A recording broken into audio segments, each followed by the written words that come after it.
Hey everyone, welcome back to the channel. When you hear the name Hisense, chances are you think of budget-friendly TVs. And for good reason. Hisense has made a name for itself by keeping prices low while still packing in a lot of features. But over the last few years, while the price tags have stayed aggressive, the tech inside these TVs have gotten way more advanced. If you saw their booth at CES earlier this year, you know exactly what I'm talking about.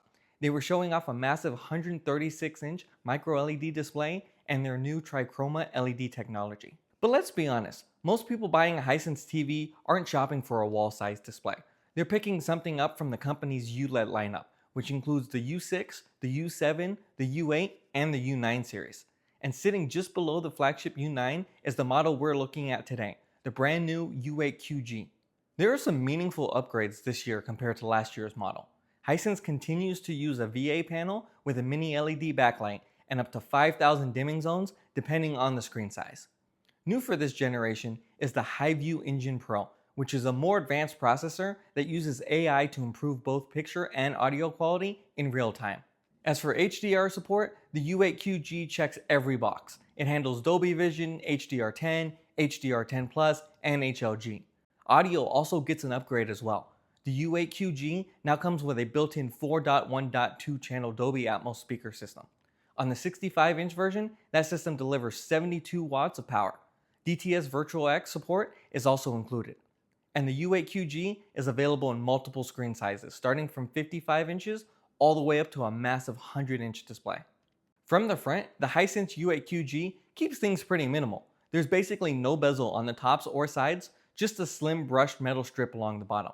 Right in the center, you'll find a small power and input button, a status light, and a built-in mic array. The panel uses what Hisense calls their Anti-Glare Reflection Pro screen, and in bright rooms, it actually does a good job cutting down on reflections, especially if you've got windows or overhead lights nearby. From the side, the design starts to stand out a bit more. It's not the thinnest TV, just under 2 inches deep, but that extra depth is put to good use. There are speaker grills carved into the sides for the TV's side-firing drivers, and up top, you'll spot cutouts for the up-firing speakers too. There's even a USB-C port on the left side that supports DisplayPort signals up to 4K at 165 Hz. Though HDR isn't supported over that connection, so it's more useful for general PC use or SDR content.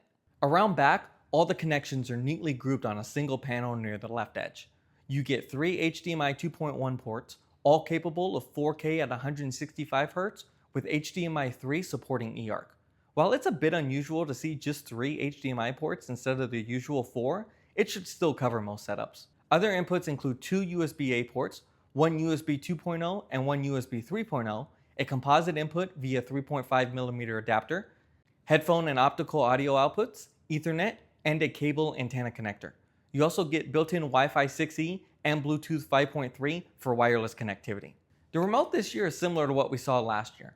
It has a brushed metallic gray finish and a silver navigation pad in the center with silver buttons up top. There's a small mic at the top that works for voice control and also powers the room acoustic tuning feature, which uses the mic to measure your room and adjust the sound. You'll also find dedicated buttons for Netflix, YouTube, Prime Video, Disney+, Tubi, and there's even a customizable shortcut. The Hisense U8QG runs on the Google TV platform, just like previous models. It offers built-in voice control with support for both Google Assistant and Alexa, and it gives you quick access to all your favorite apps. The interface is pretty intuitive with a personalized top picks for you section right on the home screen.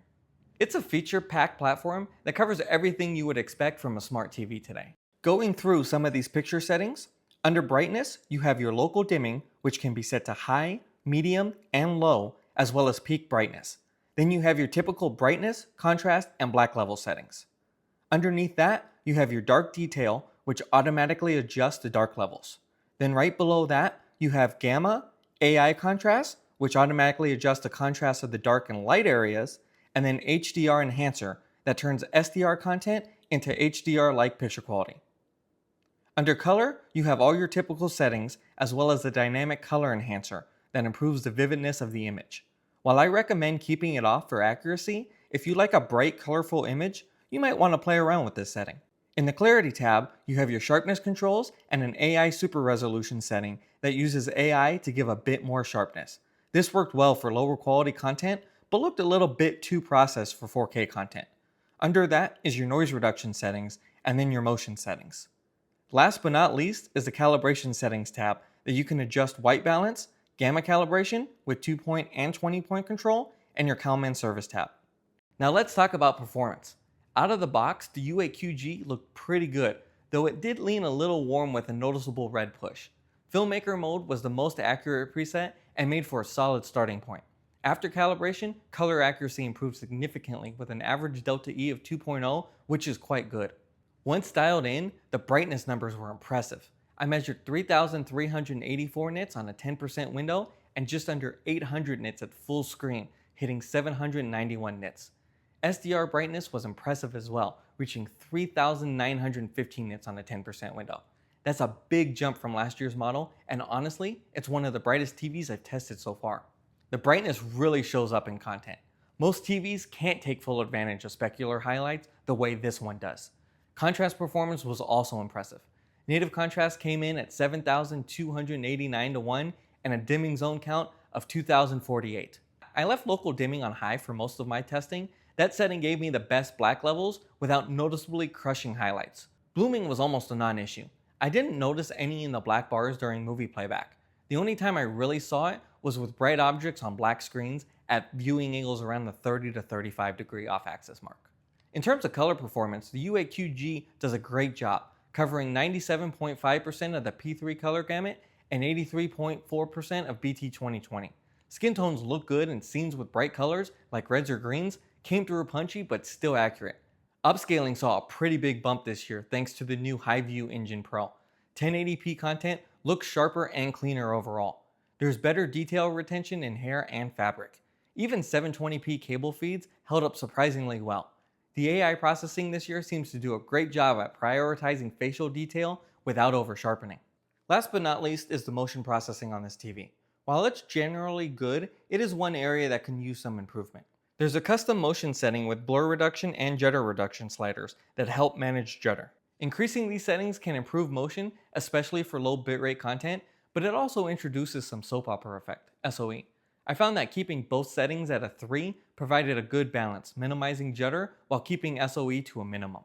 Gaming on the U8QG was fantastic. It supports 4K up to 165Hz and includes AMD FreeSync Premium Pro.